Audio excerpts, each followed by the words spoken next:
Hello and welcome, and nice to see you all. It's quite a while since we were last here at Towerlands, so it's nice to be back. We've got 5 horses for you to have a look at tonight, and whilst they're warming their horses up, I'll just introduce the horses and the riders we've got here. Before I go on and do that, we have to have a little plug. We've got lots of my sponsors here that are organised this evening, and they've all got their stands down here, so feel free to browse around and spend your money. And we've got, plug for myself, we've got 2 new books coming out. This is the first time, they're not even in the shops yet, this is the first time, they arrived by post today. So we've got my son Tim sitting in the corner there, showing off the books. One is Stark Reality, which shows how much I've aged thanks to eventing over the last 20 odd years. And the other one is a cross-country course walk. It's a bit of a booklet, really. So have a look at them. They're on. It took me a lot of persuading. My wife's a real mean Scot, and she wouldn't lower the price. So I managed to get her to cut £1 off the price. And for a Scotsman or woman, that's a lot. So they're on special offer. And also, whilst we're riding these saddles, I'm doing all these plugs because, you know, I get lots of money if you buy. We're plugging the saddles, which are the new Jeffries flyover saddles, or as I sometimes call them, leg-over saddles. The children won't understand that, so that's okay. But they're the new lightweight saddles made from the Pittards leather, so you don't have to clean them, which saves a lot of work. You just take a wet cloth over them to wash the mud off. They're very light, about half the weight of normal saddles, and we use them for show jumping and cross country. Made by Jeffries. So, enough of the plugs, let's talk about the horses. On the little brown horse there is my daughter Stephanie, and she's riding Saucy Brown. Somebody's phone ringing. Saucy Brown has been off the road for a long time. In fact, it's 2 years ago this week that he last did a big event. I took him to Kentucky in America to the 4-star there, and he came out in the autumn and was all set to go to he went to the final trial for the World Championships, and Andy Bath, our team vet, had a look at him and said, I wouldn't run that. There's a minor little glitch on a leg, and the minor little glitch has meant he's been off the road for nearly 2 years, simply because it seemed to never get any better. But he's now back, and Stephanie rode her first advanced intermediate at the weekend on him. She won't hear me, but she was second last in the dressage. But she had a great ride cross country, and so it's nice to see Saucy on the road again. And I have to say, Stephanie hasn't evented for 18 months either, because she broke all her ponies, and so was busy at university and didn't really have time to ride anyway. So she's having a bit of fun on Saucy. The other horse is ridden by Robert Luke. Robert's just joined us in October, and he's with us for an indefinite period, and he's riding my novice horses, and he's also got the debatable pleasure of riding the Moose. Robert did his first intermediate on the Moose at the weekend, and he fell off. So we're doing really well. But we're not going to fall off tonight, at least we hope we're not going to fall off tonight. But again, being young and supple, landed on his feet and got back on. When I fall off, I land like a bag of potatoes, and I feel sorry for myself for at least a week. So, the Moose now is, in fact, all these horses in here are owned by Lady Hartington. The Moose is now only 12-year-old, is he? 12. Saucy Brown's 13, and I'm on the baby of the park. This is a mouse called Mickey. A mouse called Mickey was named because he was a New Zealand horse, and he was Mickey Mouse in New Zealand, and he was going to be Mickey Mouse the 50th, so we decided to change it to a mouse called Mickey. I had a bit of an argument with his owner's husband, who wanted to call him Michael Mouse, but I thought that was just a very snooty Mickey Mouse. So we changed it to a mouse called Mickey, because we think it's unlucky to change the name completely. And a mouse called Mickey came over from New Zealand in February last year. So he's only been here just over a year. He had 3 points when he arrived, and he's entered for badminton in a fortnight. So he's sort of gone up the grades quite quickly. But he raced on the flat in New Zealand and Australia, and then he show jumped for about 3 years, and then he was bought by Bryce Newman, who had bought JB from the year before, and Bryce did 1 novice, 4 intermediates double clear, and then we bought him. So last spring he did Compiègne 2-star and was 8th. Then he went to Buccolo in the autumn and was 14th, I think. So he qualified for badminton. He's pretty inexperienced. His dressage is crap, basically. Anyway, so we'll just work these horses in. You'll see Mickey's very exciting trot work here. It's a bit like a clockwork mouse.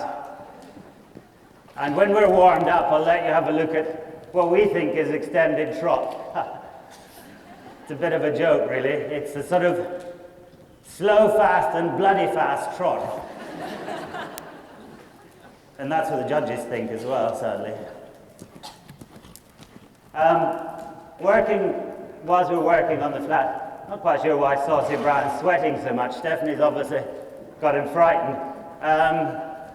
Saucy Brown, he's got quite a sort of poncy trot, but he's very difficult to keep together. He likes to sort of fall in his forehand and not really use himself. And when you get him working, if you slow him down, that was all right. If you slow him down and put a lot of leg on, he goes into a sort of passage trot, which feels very nice, but the judges don't like that either. So you have to try and find a happy medium.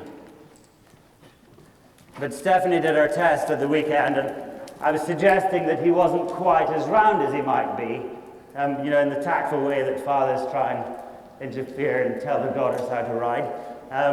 And she didn't really like the comment, so Jenny videoed it. And Stephanie said, "Oh God, he looks like a little fat pig." So she told the owner that as well. I had to tell her she's not quite as old as me to get away with these sort of comments. But Saucy, when he works properly, can do quite smart work. He's a very active little horse and a real fun horse. The moose, on the other hand, being at least 18 hands, is quite difficult to keep together. That was meant to be counter in case you were interested. The moose, on the other hand, is 18 hands and is quite difficult to keep together. And Robert's only ridden novice horses until he came to join us, and so it's taken a little bit of time to get used to the moose. And his problem is that he doesn't want to use the back end, and so he gets very argumentative in front when you try and make him work. And then he swings and goes crooked all the time. But these horses did an event on Sunday, so not the one I'm riding, the other two. So they should be nice and squashed and well behaved.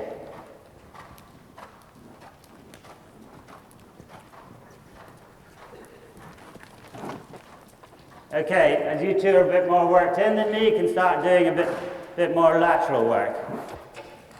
I always try and work when we're working the horses. Obviously you want to work them from the back end through and get them active, but I always try and think of what the judges are seeing, and at the end of the day, it's a bit, dressage can be a bit of a con job, and you have to try and look the part, even if the horse can't quite cope with the work. This little horse, Mickey, as you can see, he gets very short in the neck. But at the moment, I daren't let him out because I can't keep the back end working. So I work him through and keep him short until I get him a little more active and a little more thinking. And then, what was that meant to be, Robert?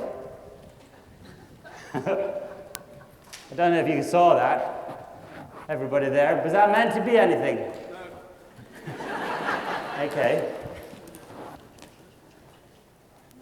Moose is quite clever because he tells me when Robert's legs are doing something they're not meant to be doing.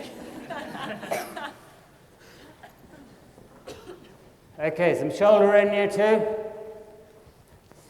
You notice I'm the only one with a microphone so that they can't answer me back. Is that shoulder in, Stephanie? That's half pass with the quarters leading. Yeah.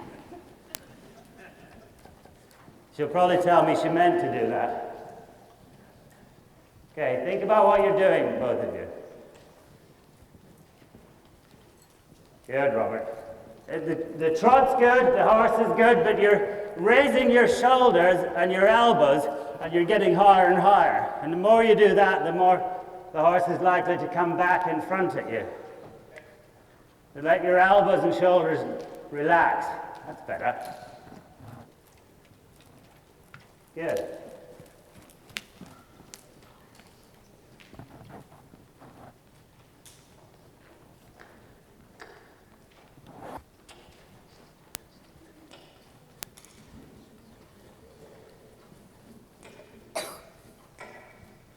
The little Mickey here, because his dressage is so far behind what it should be for badminton, I'm delighted that this year they're not doing the flying change test,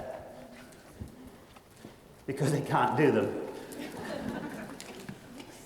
But he can just about manage all the half passes and the canter work, but he does find as I've said, medium trot quite difficult. It is coming, and it'll get better, but it's basically a matter of time.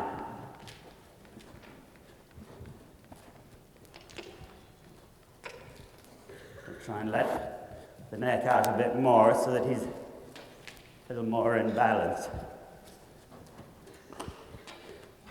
I have to say, I just got on to him. I haven't ridden him for 10 days, which is really sensible when you're about to go to badminton.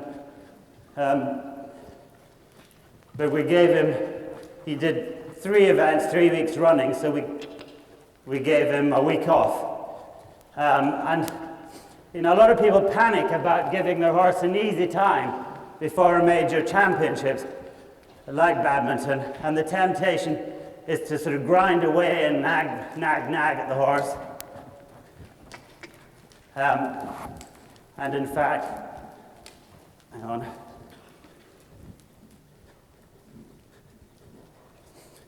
The nice thing about this horse is he tries whatever you ask him to do.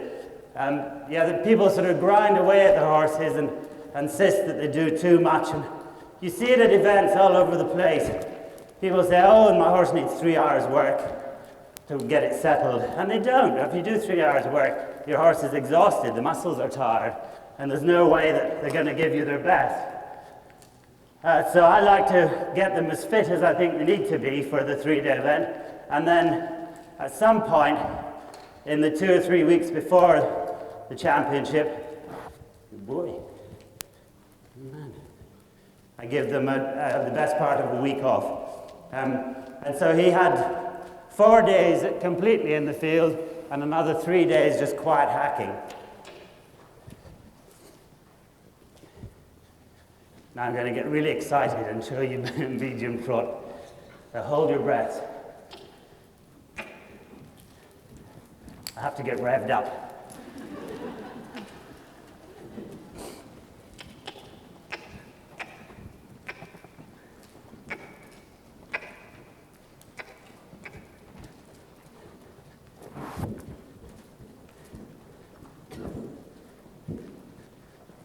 Hey, that's quite good for him.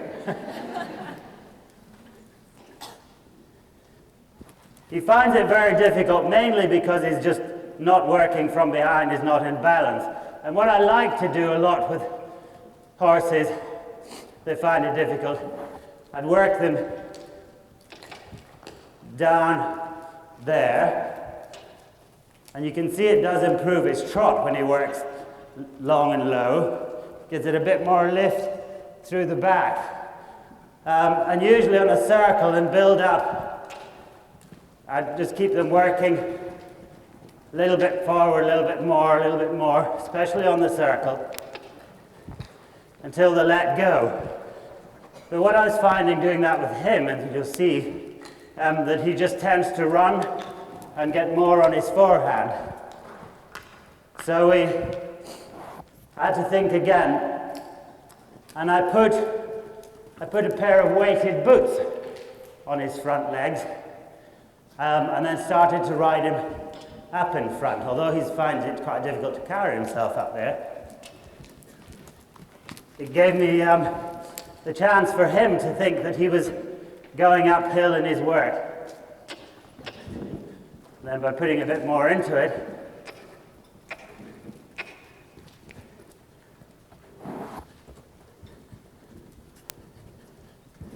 I mean, it's not proper medium, it's not nowhere near extended, but it's regular. And okay, you probably get 5s, not enough, or 6, not enough if they're feeling in a good mood. Best time to go in is after a boozy lunch for the judges. And they might be in a good mood. But I think to work him uphill is giving him the chance to open up the shoulders. Working him down, which is where I would normally work horses that I want to open up a bit more, was putting him more and more on the forehand. He does try that. Have you two given up? Saucy's steaming, Stephanie. Might have to go on a diet. Right, let's have a look at Saucy doing some flying changes, Robert, as he's the only one that does them. Not Saucy, the moose. This is putting Robert in the hot seat, because I haven't really done any with Robert, but the horse can do them, so we'll see what happens. Steph, what about you and your changes? You did one and I missed it. And it would be perfect.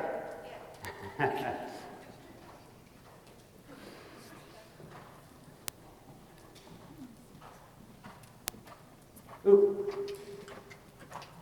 That was a real pony club mistake. I rode right past Saucy and he nearly kicked me. Okay, we need a little more collection in the canter.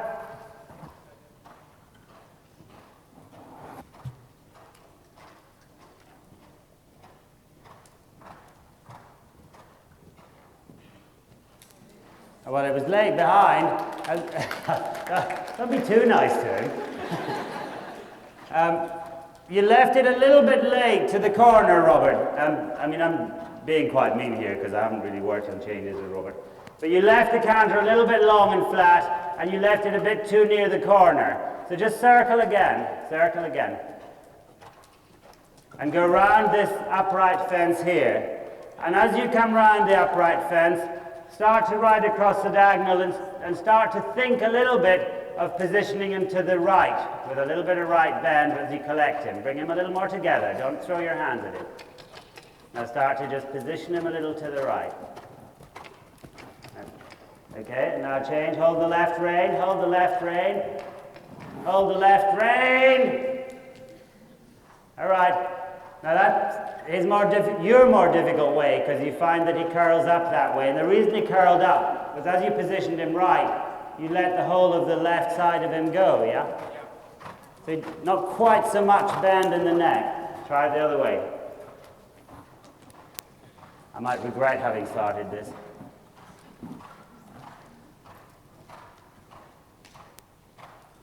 Now bring him back to you a little more. Sit up, back to you. Hold the left, right rein. Hold him, sit up. Ah, good. I know he went crooked before it, but it was very true. And the reason it was true was because you had prepared him, and then you helped his balance with the outside rein. Left rein. Yeah, you got to ride him. Hold the left rein. Yeah, good. Right in the corner where you probably couldn't even see it, but it did happen. And it did. The nice thing was that it was true. And it doesn't matter if you have a problem with a horse. You know, the temptation is to throw them from one leg to the other. And okay, that might help. And it might be worthwhile doing it over a single pull in the ground. And that can help teach the horse to do changes. But if you can get the horse to listen to the aids, and the way that horse was a bit reluctant, but then as he came through, the changes were true. I think that's a little bit of inexperience from Robert's point of view, and also the canter was a little bit long sometimes. So Stephanie, let's have a look at the changes from Saucy. I think you maybe have to. And with him, what you can do is you can canter around in between the jump where you are, and then try and do a change over the pole. All right? Okay, into canter. I can't be too hard on them because they might give up and not ride the rest of the week.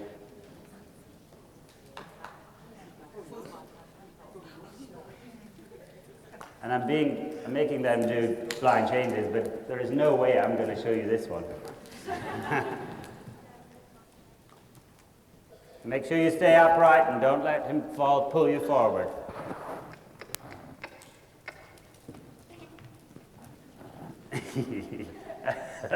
Okay, you just sort of held on to the front end. Make sure you keep him round. Round, round, round, round. Now leg. All right, good, pat him. Okay, it was a bit of a jump over it, but at least it's the beginning of making your horse understand the aids. There's all sorts of different ways to do it, but I think this is probably the easiest for a horse to understand. Once again, keep the canter working. And leg. All right, good, good, pat him. Okay, Stephanie and Robert, can we see medium trot? Because I haven't seen medium trot from them. They're a bit better than this one, so we'll see them do a bit more. You can go rising if it's easier. Make sure there's enough power in the trot, Robert.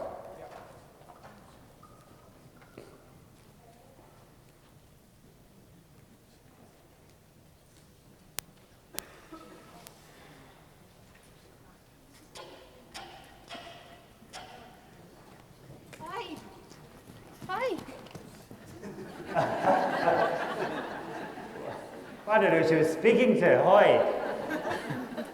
I'm your father, dear. You don't shout hoy to me. Good. Good once you're into it, Robert, but a little bit slow in getting into it. Be a little bit more positive out the corner. And trot. Good. Good. The trouble is with Moose, because he's such a biggie. All right? A nice step, Stephanie. A little bit long in the frame, a little bit low in his head. Try and bring him a bit rounder. The trouble is with Moose, if you're in a 20 by 40 dressage arena, you've only done 4 trot steps and you're across the diagonal. So it's quite difficult to be brave enough to go for enough. That's better, Steph. Have I just... No, I thought I'd done it. What... Okay, once more. And once more, Stephanie, because we can't see you when you're up next to the audience. Robert, change the rein and we'll have you do one more. So come up this inner track, Stephanie, up the middle of the school.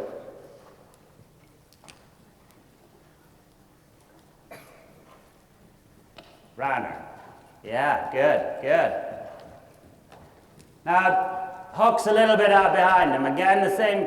You know, the problem is that he's very difficult to get active behind that little horse. Good. Oh, lost the rhythm. And the reason you lost the rhythm, Robert, you went a little bit stiff and straight in the arms. You know, you held, look at me, went back to that. Instead of relaxing into the horse and keeping a bend in your elbows, you must keep the elbows bent so that you're in position. Let your hands be a little lower.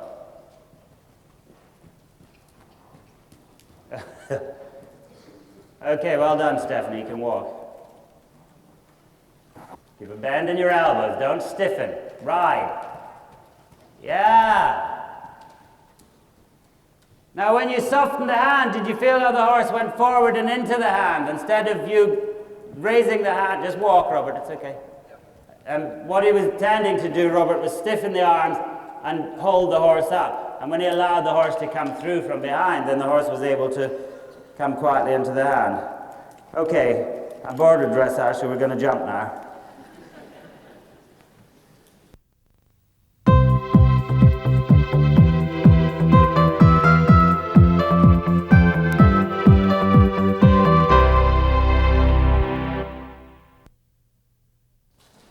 So what we're going to do here is basically just something that I think is very much ignored when people are working for jumping, is just canter over a single pole to start with. No flying changes this time, Stephanie.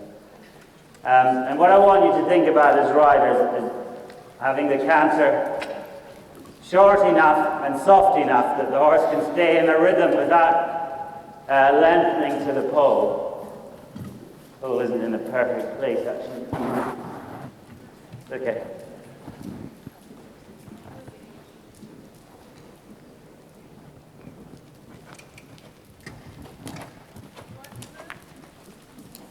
You can join in, you two. So what we're really wanting to do with the horses is to make sure they stay soft and round, and the riders can shorten the canter to the pole and just keep the canter short. Good. But because he's a long horse, Robert, you must make sure you don't get too close in the stride. Ride the pole as though it's a show jumping pole. A show jump rather. So you're looking for your stride to it, but you're looking for it with a short canter. All right, but then you're a bit far off it, yeah?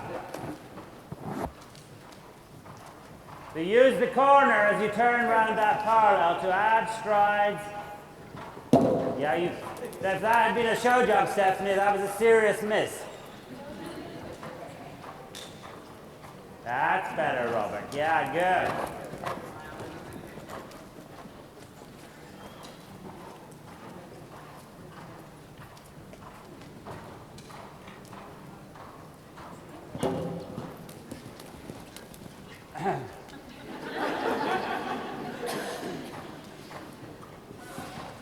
Okay, good, Robert. Walk. Stephanie, we'll try that again, but will you be a little more influential in the counter stride? Shorten him. Shorten him. That's it. All right. Don't jump this fence pole yourself. Once more, Stephanie.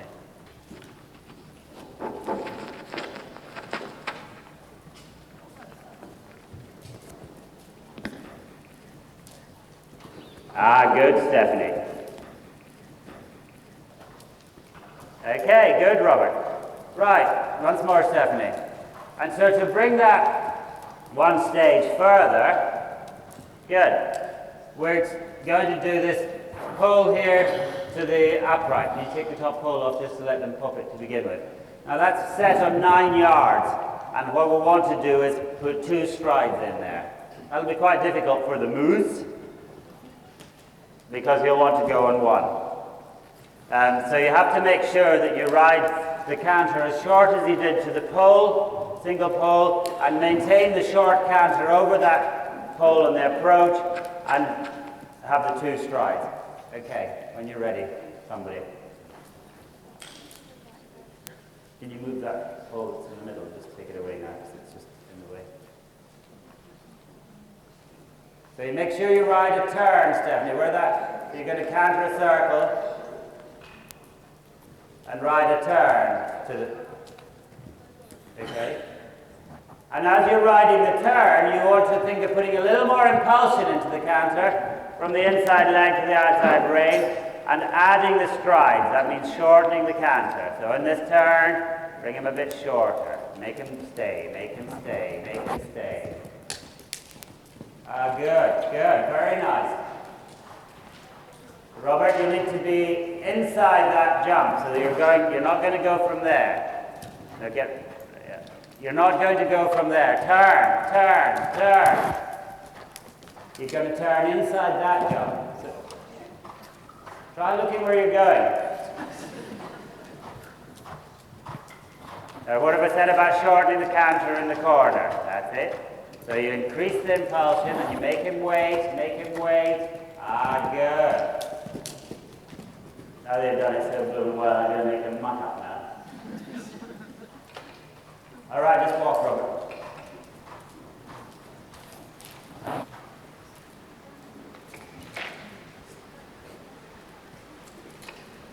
This is where this horse shows his lack of balance, because he finds it very difficult to shorten.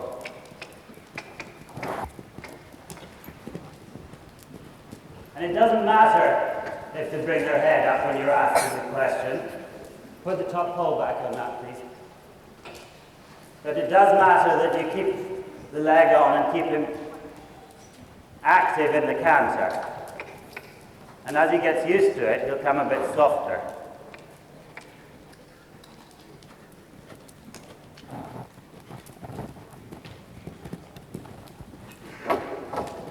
Good. And same all of you.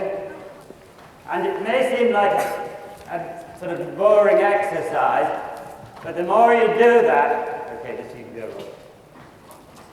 the more you're going to be in control of the. Okay, it wasn't very good over the pole, Stephanie, split the leg. The more you're going to be able to influence your horse on the show jumping and the cross country. Yeah, far too long, Robert. You canted over the pole and then you rode forward, yeah? Now that was a little bit of panic from the both riders because the fence was a little bit higher. Shorten, shorten, shorten, shorten, shorten. Okay, nearly right. Add stride. As many strides as you can. Shorten, shorten, shorten, shorten, shorten. Wait, wait. All right. Very difficult for a big horse like that. Not only is he hugely tall, but he's got enormously long legs and very long body. Should be easy for this horse. Good. Okay. Put the back bar on. Once more, Robert. Add.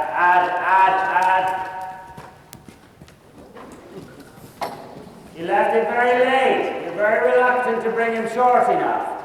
And if you remember what we said about the cross country, the reason Robert had a mistake in the cross country at Weston was that it was a coffin jump with a steep bank to the ditch, and he let the horse go in a bit long, and so the horse took his stride, and because he's a great long horse, the first one stride that he took, the back leg went into the ditch, so it stopped him going forward, and the result was that Robert got pitched out the front door.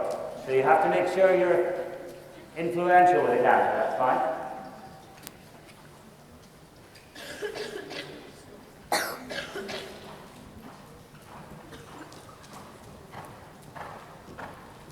Oh, I thought you were going to show us how to do it, Robert.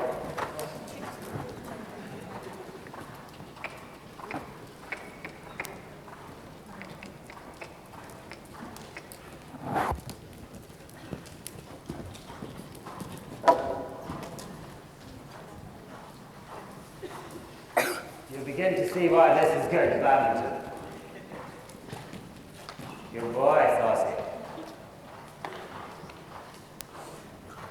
And the big problem with event horses is always that we all ride what we call eventing strides, Yahoo long.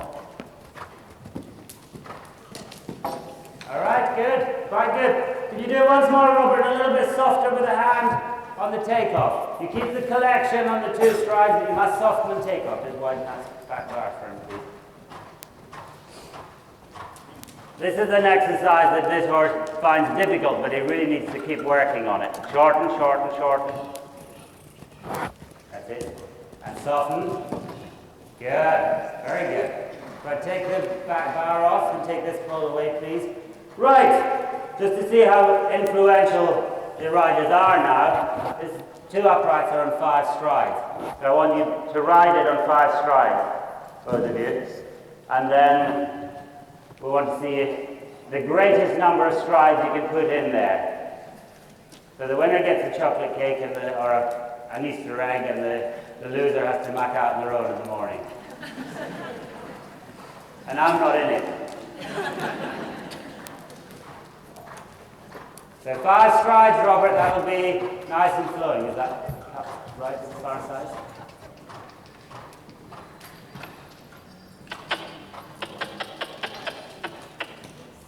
You're meant to be going.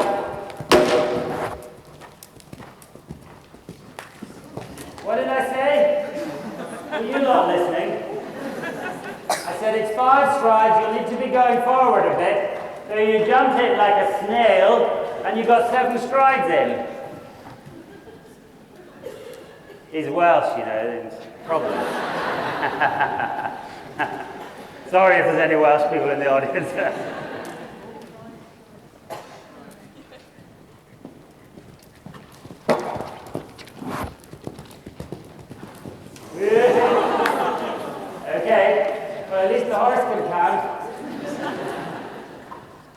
It's, indoors, that's proper 5 strides, and indoors that'll be quite long. Long, it's long. 1, 2, 3, 4.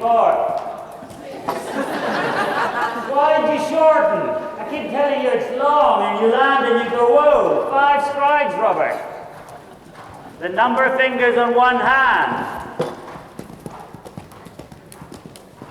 All right, good, Stephanie. Now move him, Robert. Come on.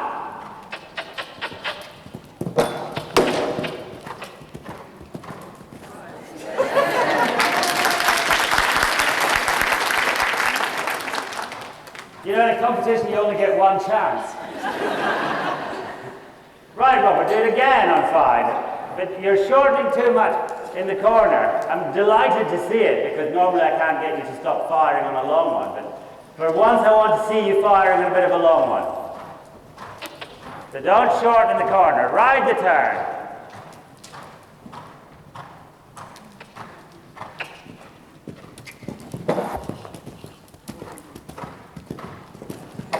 Yeah, easy, yeah. I mean, of all horses, that's the one horse that really shouldn't have a problem with a 5. But having said that, Moose is the only horse of all of mine that put a stride and a bounce at Belton 2 years in a row.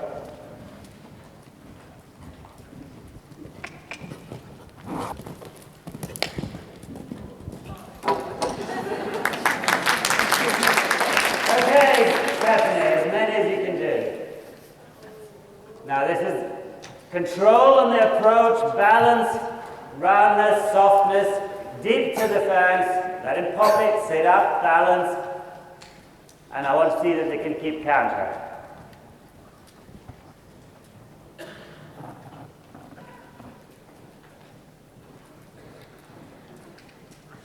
And in the corner, that's the go. 1, 2, 3, 4, 5, 6, 7. It was a runny sort of 7, but it was 7. But Saucy's attitude is keep going. There's a line, just keep going. He doesn't really think he should be interfered with. And of all the horses I've got, if there's ever a narrow arrowhead or a big corner, you don't even have to think about it. 1, 2, 3. All right. You got an extra one the very first time. Do it again and see if you can get a little closer. Having said stand off the first one, it's going to now be difficult to get Robert close again. But we want to get deep. Yeah, that horse you could gallop down to the biggest, most difficult corner and he'd never even dream about doing anything but staying on line. Shorten. That's it. 1, 2, 3, 4, 5, 6. All right, good, Robert. It looks like this looks like a cross between a giraffe and a camel trying to do.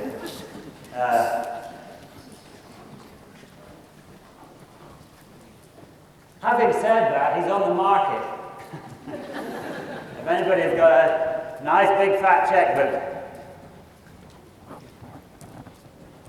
Except, I don't think Robert wants him to go away.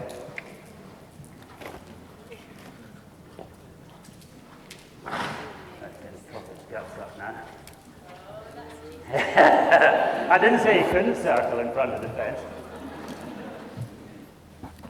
I was on the wrong stride.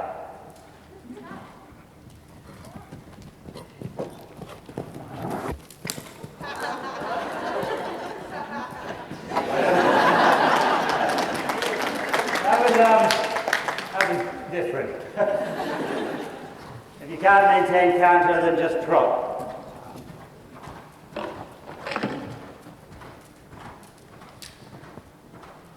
But again, it's what he finds quite difficult, this horse.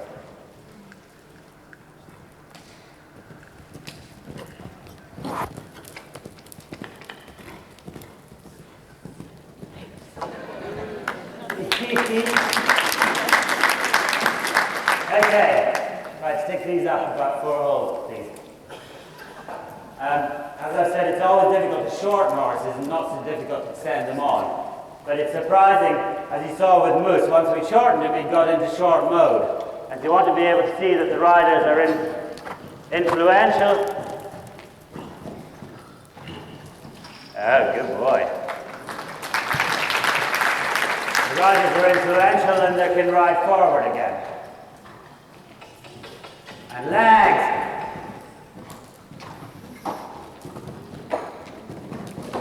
What's riding going to do in there? All right, good.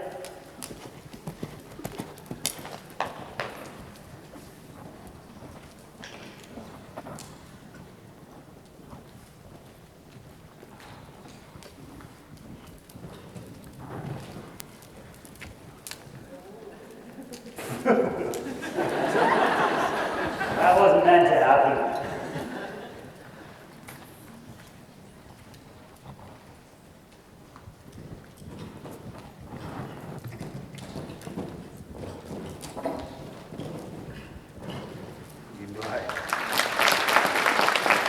Right. I completely cocked up the distance there, but never mind. I can't count, I've decided. Let's put the whole lot up across there.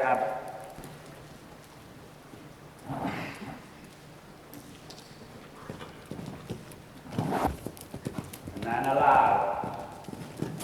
Yeah. Sit up, balance, turn, ride.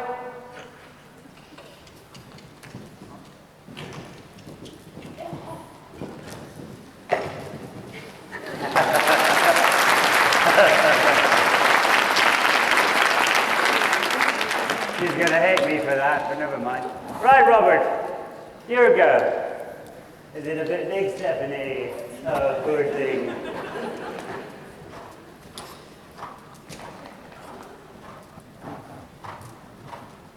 I don't know what I'm laughing at. I'm probably one that's more frightened.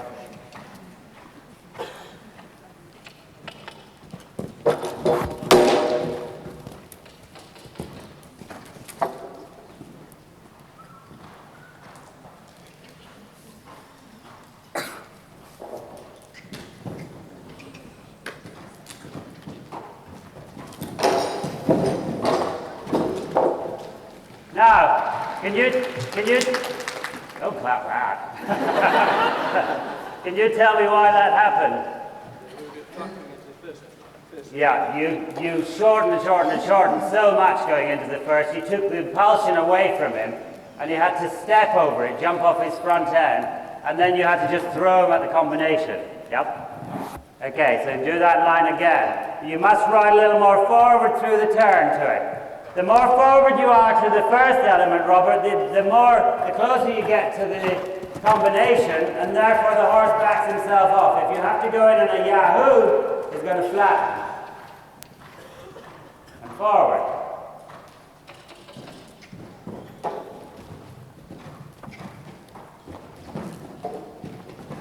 Good, good.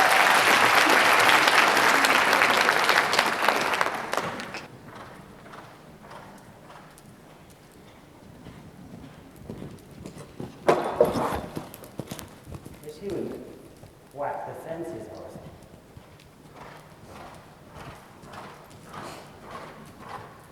I think what's happening with this horse is I've been standing talking a lot and he's a little switched off.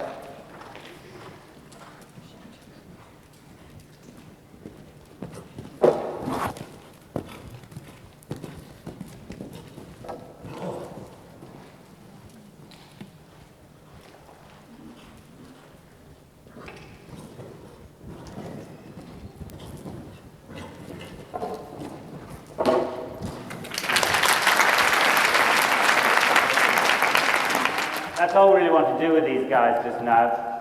What I wanted to work at with them was basically opening and closing the canter and working at this, thinking to get to know your horse's stride. And you can see even, the horses that we're working with, they have problems like everybody else's horses, and you've got to just work at continually trying to improve their balance and their way of going. And if the work isn't done on the ground, then it's hopeless when you get onto the cross-country course. And when I started eventing, I used to think, well, dressage was a necessary evil. But in fact, it's only basic schooling, so there isn't really a problem with it. And it's certainly, they all need the work. And the more the higher the grade, obviously, the more the balance needs to be improved. We're going to have an interval now, is that right? Yes? Yep. And then we've got 2 more horses after the interval. We've got Stanek Ghost and Arakai to play with. And so please bend and browse around the sponsors. Stand. Thank you.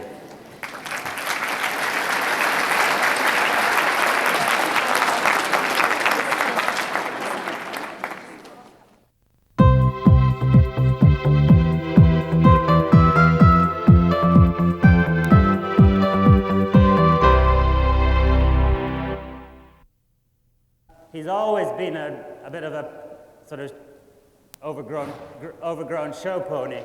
He's very easy on the dressage front, and compared to a mouse called Mickey, who finds trot work very difficult, Jack's always excelled at showing off, and the bigger the crowd, the better he goes. He can be very naughty. He backed Lady Hartington's head girl, Sharon. He backed her off last week. Right beside the main A59, so there was all the truck drivers laughing as they went past. But he has got an incredible sense of humor. He goes out on a hack, this horse, and you think he's half asleep. And just when you think you're nearly home, he squeals and bucks and is really naughty. He usually gives you a warning squeal before he tries to buck you off. But it's so like my... Coffee up then, boy. So like one of my original horses, Sir Watty, he's vaguely related to Sir Watty, this horse. And Sir Watty used to back all the girls off when they thought they were home and dry, and they would be, within sight of home, and then he'd buck them off because they were relaxed. And this is just very much the same. Although he's thoroughbred, this horse, he looks a bit like a Connemara cross, behaves a bit like one. But all his full brother and sisters have won point-to-points and hunter chases. And when we bought this horse as a 5-year-old, the lady, Sally Williamson, who bred him, she very cleverly only had telegraph poles to jump. And I said to Jenny, well, his show jumping's not very good. Do you think it'll get better? And she said, oh, yeah. But what happened really was we were well conned because he wasn't going to hit a telegraph pole, but he doesn't mind hitting show jumps. So his show jumping never really got much better. But he's a charming horse and great fun to have this. And last year, we thought he was a little bit bored with eventing, and so Lady Hartington took him hunting. And it certainly cheered him up, and so he's back to have another bit of a play this year. But he's one of the easiest horses. You never jump him at home, because if you jump him at home and he jumps clear, then you run out of clear rounds in the competition. So we just take him to competitions. We jump one cross pole, one upright, one parallel, and go into the show jumping. And you bring him out of the truck, and you trot from the truck to the dressage arena. You canter in each rein, and you go in and you lead the dressage. So it's just, for a lazy guy like me, it's perfect. But having said that, if he does play around and fool around,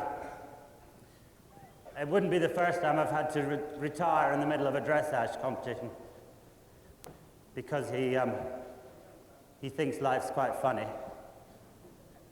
He's always been, and I think that a lot of the problem from his show jumping is it's always been difficult to keep him engaged behind. He's got this very flashy trot, but most of the time it's his front legs that are flicking like a little show pony, and his back legs are quite lazy. So you have to sort of get after him a bit to make him work hard enough. And because he wants to have his head up and be a bit peacocky, I work him in quite over deep and round to get him to work through his back a bit. This is the first time I've been on him since October last year. And he's just the same. He's great. And for 14, because he's had injuries, he's not done a huge mileage. So I would expect that he does a bit more eventing this year at least, and then he'll probably go and be a real fun horse for his owner to play with. Right, we'll pick him up now. You may be able to hear if I shut up when I come past you the next time. He's always, when we bought him as a 5-year-old, this horse, he had a whistle in his wind. He makes a noise. And we had him scoped, and the vet said, you'll never need to have him hobdayed, he'll be all right. But I managed to get some money off the price, being, a true Scotsman. And he's 14, and he still makes the same noise, and it's never, ever affected him. So it's a bit of a gamble, but stop spooking.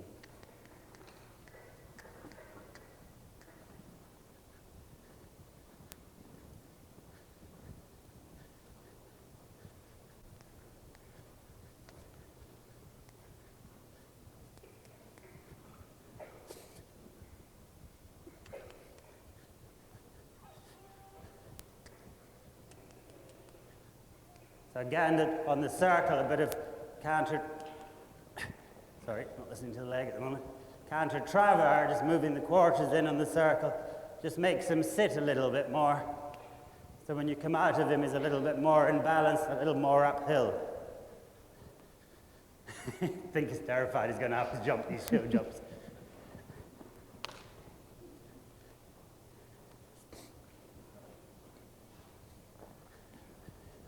And his changes, fortunately, are more established.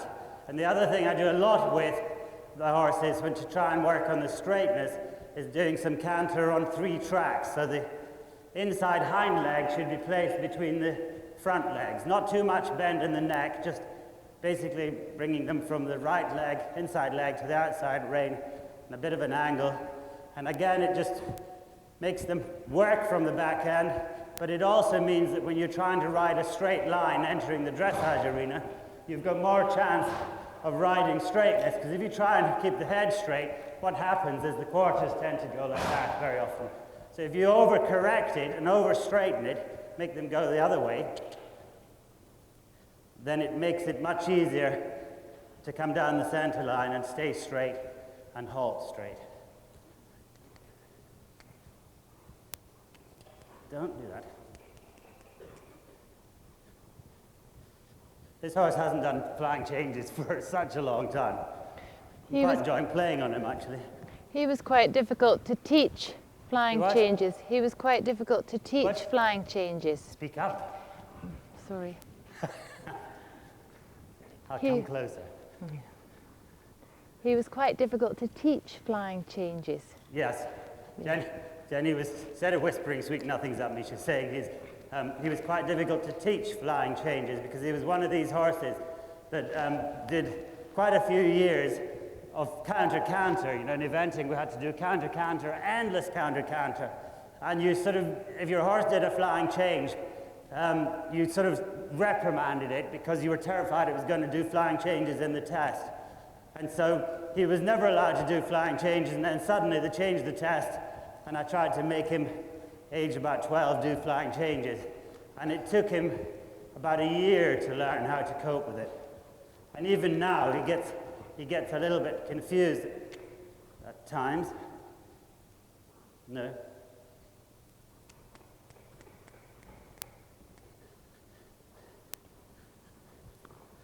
Good boy.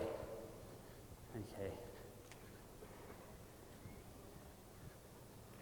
He's not quite as established in his outline as I would like him to be, but probably because he hasn't been working for a while.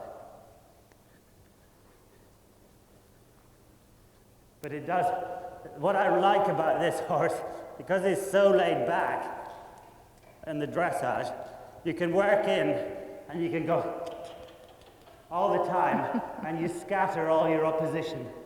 And they're all saying, please don't click. And so you just wait till you're just behind them, and if they think they've got a chance of beating you, you give them a seriously hard time.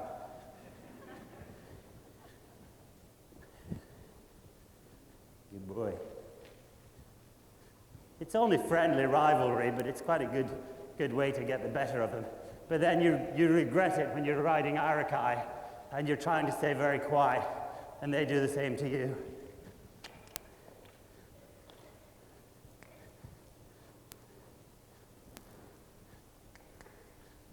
but not the easiest to do half pass. I'll try and do it towards you so you can see him. When this horse was doing badminton, the judges said for an event horse, he had one of the best half passes of any event horses they've seen. And always got 9s. And even there, he's sort of happily listening and moving off the leg. And he won't have been asked to do that for months and months. Listen.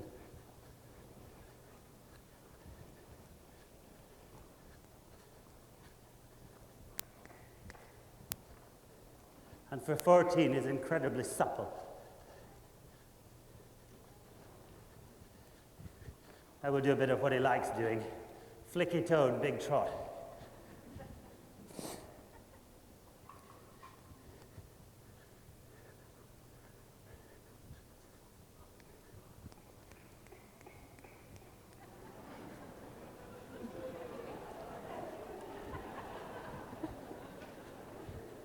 That's his party piece.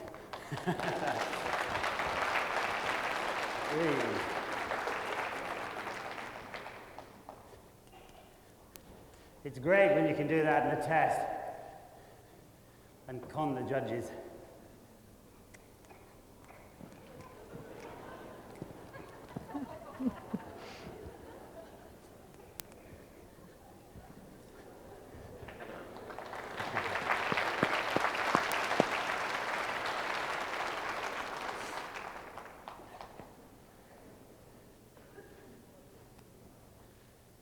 We should have had a raffle prize of somebody riding him.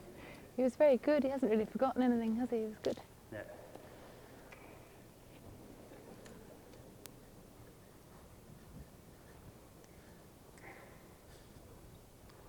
I've got a diagonal to go down. See if I can do some changes.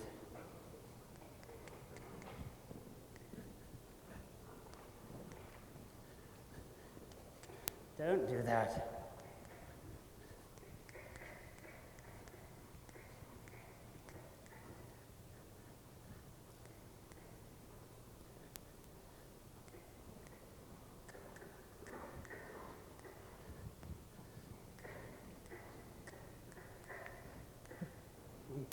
Says that's hard work. You can hear him working hard, or you can hear his wind now.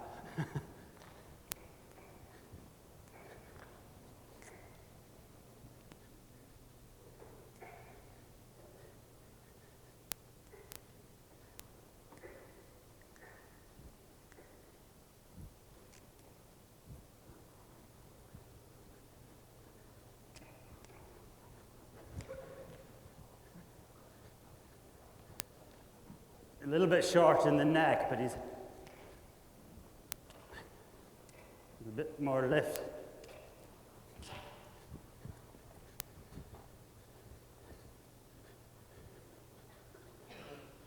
Good boy.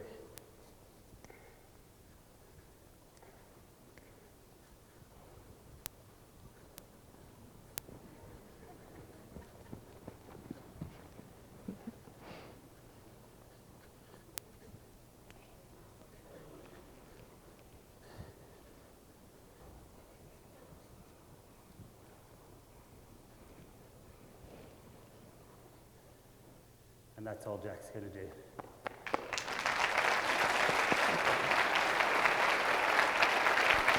Thank you.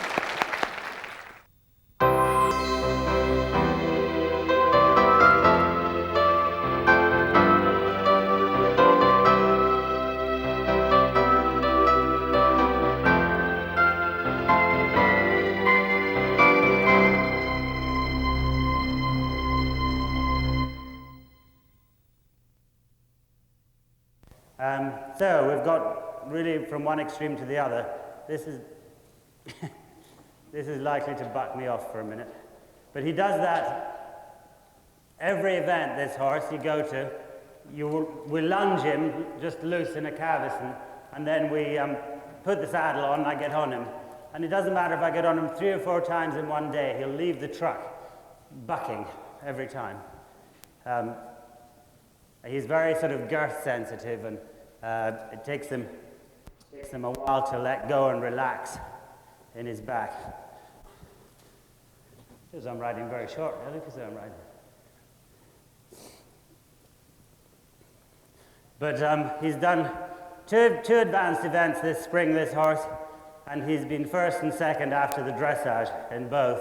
And we bought him, he's another New Zealand horse, Arakai, or Harry as we call him. When we bought him from Vaughan Jeffries, and Vaughan had changed his name, he was called Always Happy. And so they called him shouting happy all the time, and I thought, well, there's no way I can go into a field happy, come along, boy. So we changed it to as near as we could and called him Harry. And lots of people, lots of friends said not to touch him because he was completely mad. And I went to have a look at him after we came back from Atlanta in '96, and I thought he was the most peculiar looking specimen I've ever seen. There's great high withers, skinny, sort of weedy little horse. I mean, very tall. He's fully 17 hands, if not more. But there's nothing off him. You could spit peas through him, really. When he starts the season, he looks quite fat. And every time you put him in a horse box, there's 100 weight comes off him. You don't have to go anywhere. You just have to put him in a horse box. So he's pretty neurotic. But when I tried him and I jumped him, he had no medium trot whatsoever. And I jumped him, and I thought, well, I don't care how he trots or how mad he is. I just adored playing with him over jumps. And the dressage has come. Okay, it's a bit tense at the 3-day events, but concentrate. But it's got a lot better. And if he's settled and relaxed, there's very few horses that'll actually beat him in a test now, which is quite surprising considering how tricky he is, really. But we tried all the different herbal calmers and whatever you want. Arakai was on each one, if not all at the same time, to try and get him to relax. And in fact, most of the time he's on the Super Solvatax calmer, and he's out in the field as much as possible. I mean, if I had slightly better climate in Scotland, I would probably leave him out all night as well. And that's what seems to help relax him. You wouldn't think he just did an event on Sunday, would you? It's always tempting when you've got a tense horse. Stop it, Harry, for God's sake. He sort of laughs at you. I mean, there's nothing wrong with his back. He doesn't sort of back and swish because there's anything wrong with him. He just fools around a lot. But what I was trying to say for the third time is it's tempting when you've got a tense horse to take the legs off. You see people riding and their legs are sticking out, you know, like that, and they're sort of holding the legs off. And when you hold the legs off, you've gone very tense. Because if you try and take your feet off like that, then your knees are in and your thighs are tight, and you're completely clutching the horse. So the best thing to do is to just relax into the horse and encourage them to go forward. I know it's easier said than done sometimes, but if you can be brave enough to ride a more powerful pace, be it in trot or canter, and with him it's easier to keep his head down and encourage them forward and longer, and you're riding the tension out of them. You're not actually putting pressure on, you're just letting the tension go, and the muscles are relaxing and stretching and working. And so you can be a little bit braver and a little bit bolder. And as he's going round there, I can feel that his back is no longer so tight. It's getting more supple.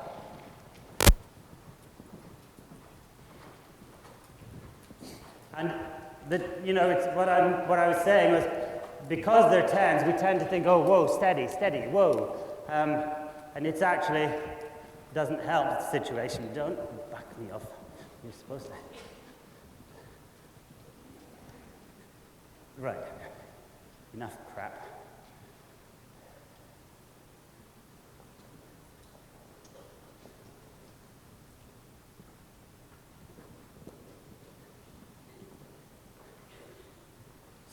Okay, enough. I think he thinks it's funny because I'm allowing him. So we'll just bring him up and say right work.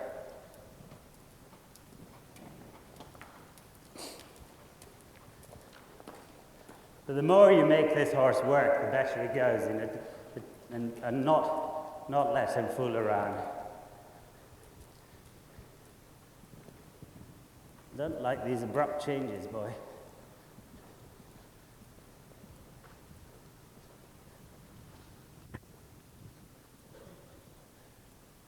I was hoping to do a lot of changes on him because his changes are so good, but at the moment,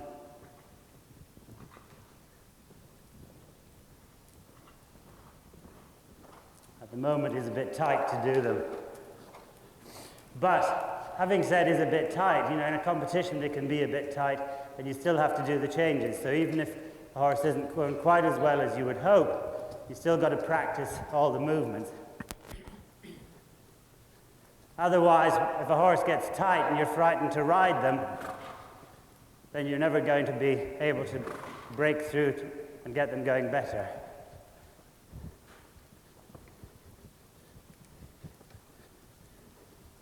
Not the flicky-toed flash of Stanek goes, but what he does do is that he works through his whole body when he's got big trot.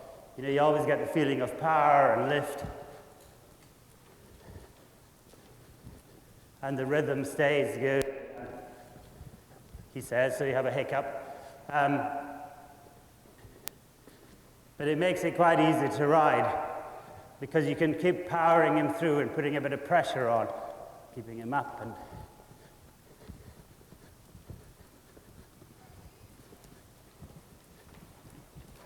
all right. Right, enough. Jump. I think when I go and look at a horse to buy, I always have to look at the horse and decide if I like the horse's character, its temperament. Sometimes I walk into a stable and I see a horse looking over the stable door and I think, well, I'm going to buy this one.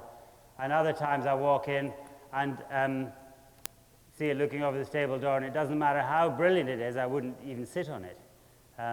So it's that sort of look at me attitude, you know, cocky sort of naughty schoolboy attitude is what I like in a horse. And this has got an abundance of it. All you have to do is look at his eyes. They're popping out of his head all the time. But I don't think size and type matter if they can do the work and you like them. Right. Now, little Mickey, I do a lot of jumping sitting on his back. With this horse, I always stay off his back.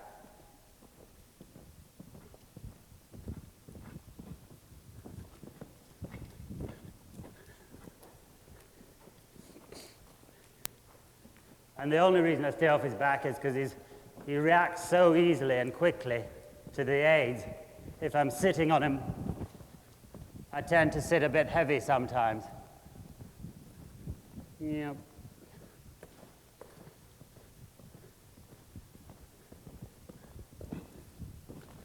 Okay, if you pop that up about 3 holes, please. We'll just play with him over a single fence. And then we'll, I can't believe I built this bounce of barrels. I thought it looked quite exciting from the ground. It looks bloody terrifying from up here.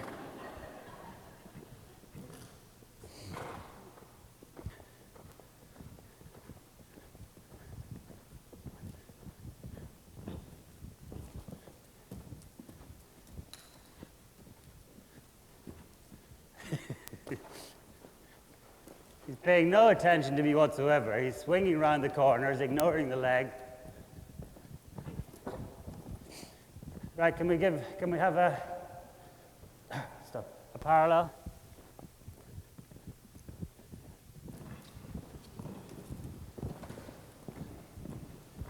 Just put it a bit wider.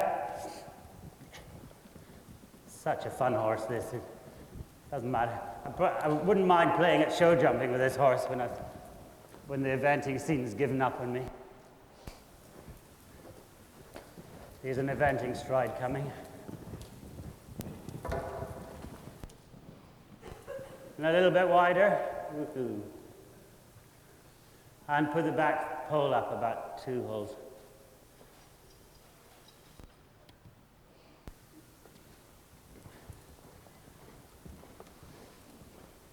Looks like a bounce now.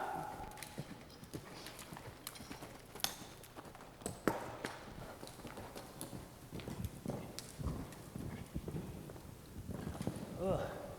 And put the front up 2 holes.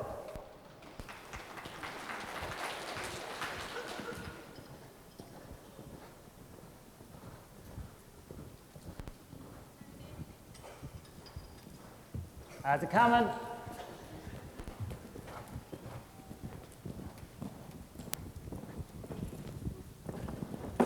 Just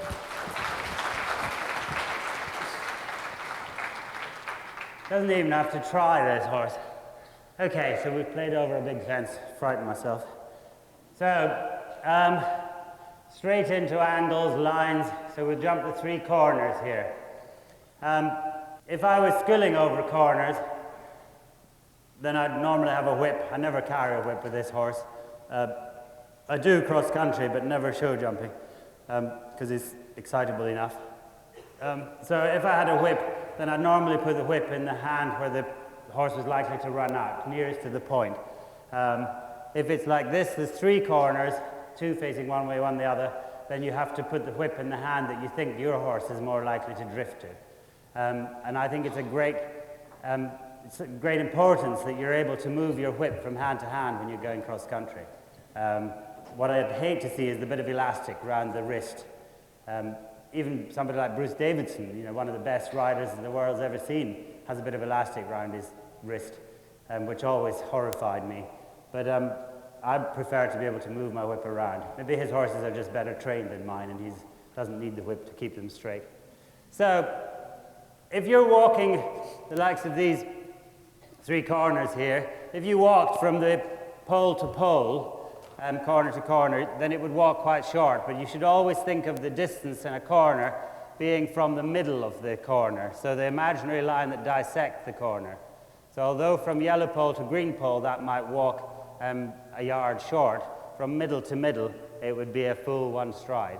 And that's what you should always think about when you're riding cross country, because you walk a cross country corner or a couple of corners and you think, that's going to be short.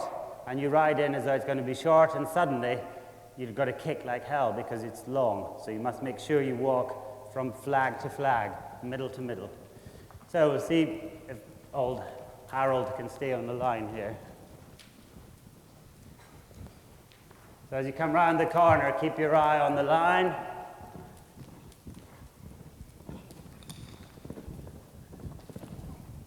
Oh, good boy.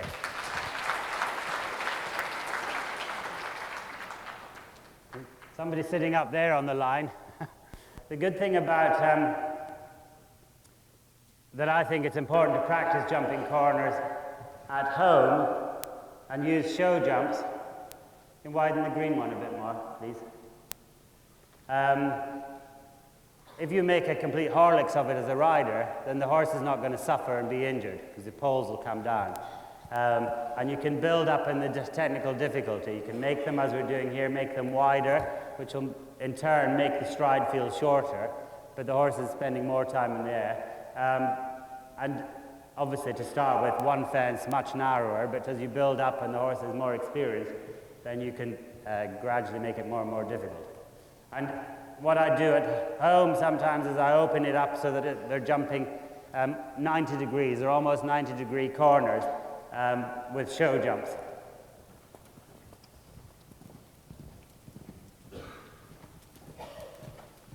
So keeping your eye on the line, turn onto the line.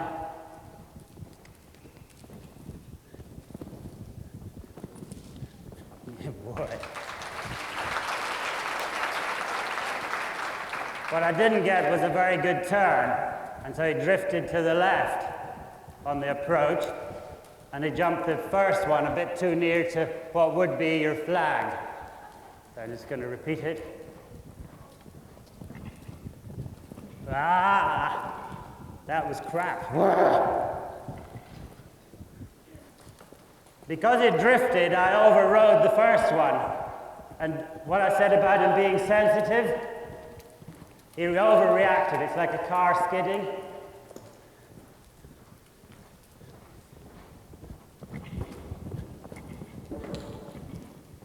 All right, good boy. I got it. No, it's just overreach, but saw something flapping. But you could see there, because I oversteered him and overcorrected him, it made him worry. And he's very like that. If the rider makes a mistake, whereas the likes of Saucy Brown would just say, "You stupid pillock," and sort it out, this horse would say, "Well, I don't think I like you for that." And so he wouldn't be totally forgiving. But if the rider just leaves him and points him, then he's fine. Now, if I was jumping barrels at home, then I would want to jump, think one barrel, one fence rather, and I'd put 2 or 3 barrels up for a young horse and reduce it until it's one. And I would always start jumping into the chevrons rather than the arrowhead straight away. So likewise with an experienced horse, I'm going to jump a bounds of barrels, so I'm going to jump into the chevrons first, just so that it makes a bit more sense to the horse that they can stay on line, and the poles are going to hold them on the line. I hope. I think it's about 3 years since I've jumped this sort of fence on this horse, because he's so reliable. I never school him over fences like this at home. So straight, hold. Good boy.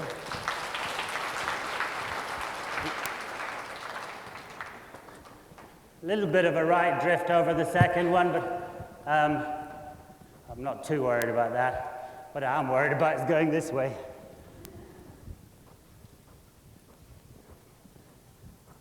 On the line.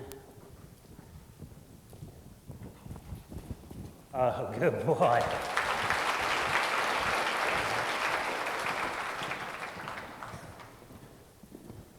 And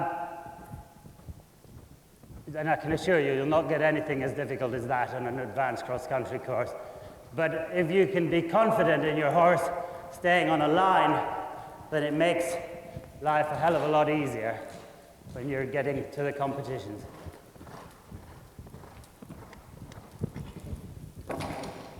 Just thought that might happen because of the bringing him short. It's the same as the other exercise with the first lot of horses. Having shortened him, he was a little bit reluctant to open up.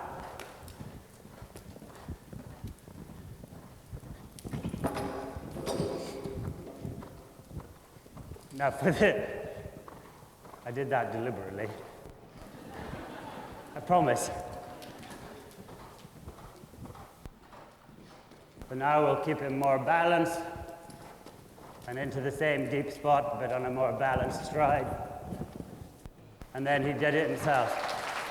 It's not, you must never worry about, letting a horse knock a fence down at home. If a horse doesn't actually knock a fence down, it's not going to learn that he's meant to clear them. So okay, it might bang the pole and say, ouch, that was a little bit sore, but then it'll jump a bit higher, and so it's teaching itself. What I'm totally against is fixing fences or wrapping horses, but I think horses that you can just encourage to go in a little bit stronger and make a little bit mistake themselves, then that's how they learn.